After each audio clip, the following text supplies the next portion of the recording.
Hey guys, আসসালামু আলাইকুম, welcome back to my channel. So আজকে আমি এই প্লাস্টিকের বোতল থাকবে, প্লাস্টিকের বোতল দিয়ে আমি আজকে চুড়ি বানাবো। এটা হচ্ছে যে অনেকজনই বানিয়ে ফেললো, এটা একটা ট্রেন্ড হিসাবে এখন চলতেছে, তাই ভাবলাম আমি কেন পিছিয়ে থাকবো, আমি ওই ট্রেন্ডটা ফলো করব। তো এখানে আমি নিয়ে নিলাম মেরিন্ডার বোতল, আপনারা যে কোনো কোকের বোতল বা যে কোনো বোতল নিতে পারেন। তারপরে আমি সুন্দর মতো ছিটিয়ে মেরিন্ডার বোতলের জামাটাও নামিয়ে দিলাম। তারপর হচ্ছে যে আমি এই বোতলটাকে মাঝখান থেকে ব্লেড দিয়ে কাটে স্টার্ট করলাম, তারপর দেখি যে না হয় না।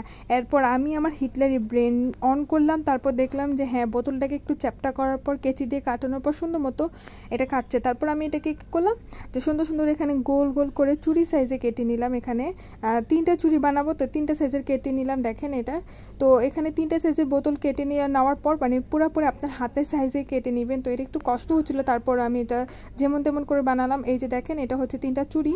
এই 3টা চুড়ি আমার হাতের সাইজের থেকে বড় হলেও তাও চলবে মোটামুটি, কারণ এত সুন্দর ট্রেন্ডটা যে প্লাস্টিকের বোতল দিয়ে নাকি কাঁচের চুড়ির মতো চুড়ি বানানো যায়, তাই আমি ভাবলাম যে আমি কেন পিছিয়ে থাকবো, আমিও দেখি এটা ট্রাই করে হয় নাকি। অবশ্য দেন এখানে আমি আমার রং বের করলাম। রংটা বের করার পর এখান থেকে আমি 3টা রং চুজ করলাম, একটা হচ্ছে ব্লু, একটা রেড, একটা ইয়েলো। 3টা রং আমি এখানে রং করা স্টার্ট করলাম।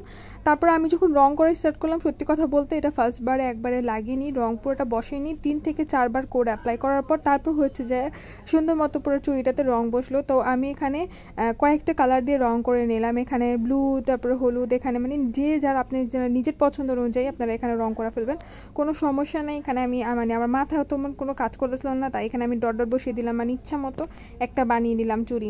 তো বানানোর পর এখানে আমি এটাকে কিছুক্ষণ শুকাতে রাখবো। আমি এখানে একদিন রাখলাম শুকানো, আপনারা চাইলে আধা ঘন্টা 1 ঘন্টা রাখতে পারেন। তো আমি এখানে 1 ঘন্টা সময় নিলাম শুকানোর জন্য, মানে একদিন সারাটা দিন ছিল, তারপরের দিন আমি এটাকে বানাবো। তো এখানে দেখেন আমি আয়রন, এটা কিন্তু গরম আয়রন না, এটা আমি ঢং করতেছিলাম, এটা গরম না, আয়রনটা একদমই মানে ঠান্ডা ছিল, কারণ এখন আমি কারেন্ট অন করিনি। তো কারেন্টটা অন করার পর যখন আমি রেড কালার চুড়িটা বসালাম এই আয়রনের হিটে, তারপর দেখলাম কি এটার হিটের মধ্যে দেখি যে সুন্দরভাবে আসলে দেখি লাল চুড়িটা গলে একদম, ভাই আমি কোনোদিন বিশ্বাসও করতে পারিনি এত সুন্দর লাল চুড়িটা গলে পুরো একদম হাতের কাছের চুড়ি হয়ে যাবে। কিন্তু এটার থেকে না রং উঠতেছিল, তারপর কেমন জানি রংটা নষ্ট হয়ে গেল। কিন্তু এখানে আমি বোকামি করলাম কি, যে আমার যে আয়রনটা ছিল সেটা পুরোপুরি গরম ছিল, গরম থাকার কারণে না মানে এক জায়গা দিয়ে চুড়ি উঁচু, আরেক জায়গা দিয়ে চুড়িটা নিচে হয়ে গেছিলো। তো তার কারণে ঠিক মতো এটা চুড়িগুলো আমি বানাইতে পারিনি। বাকি দুইটা কিন্তু এই রেড কালারটা দেখেন, এটা অনেক সুন্দর মতো হলো, এটা ভাঙ্গাও যায় না, পুরো দেখতে আসলেই মনে হচ্ছিল যে কাচের চুড়ি দাঁড়ান ভাই। এখন এই যে দুইটা হলুদ আর নীল চুড়ি যেটা ছিল সেটা একদমই কাজ করতেছিল না, পুরোই বেকার। মানে আমি মনে করলাম যে আপনারা যদি বানাতে চান আয়রনটাকে ঠান্ডা করে তারপর আবার প্রথম থেকে বানানো স্টার্ট করবেন।